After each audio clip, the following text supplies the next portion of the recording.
Hello అండి, అందరు ఎలా ఉన్నారు? ఈరోజు మనం తెలంగాణ స్పెషల్ సర్వపిండిని తయారు చేసుకుందాం. ముందుగా బియ్యపిండి తీసుకుని అందులోకి కారం, ఉప్పు, అల్లం వెల్లుల్లి పేస్టు, పసుపు, కొంచెం ధనియాల పొడి, జీలకర్ర, నువ్వులు, కరివేపాకు, ఉల్లిపాయలు, నానబెట్టుకున్నటువంటి శనగపప్పును వేసి అన్నీ వేసి బాగా కొద్దిగా వాటర్ వేసుకొని పిండినంతా కలుపుకోవాలి. తర్వాత ఒక పెనం తీసుకొని దానికి ఆయిల్ అప్లై చేసి పిండిని కొంచెం కొంచెం ముద్దలుగా తీసుకొని అప్లై చేసిన తర్వాత ఒత్తుకున్న తర్వాత స్టవ్ వెలిగించుకొని స్టవ్ మీద పెట్టుకోవాలి. ఒక సైడ్ కాలేంత వరకు మూత పెట్టుకొని కొంచెం కాలిన తర్వాత ఇంకొక సైడ్ తిప్పుకోవాలి.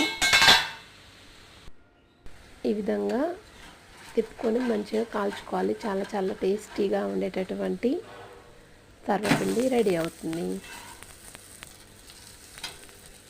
నచ్చితే లైక్, సబ్స్క్రైబ్ మై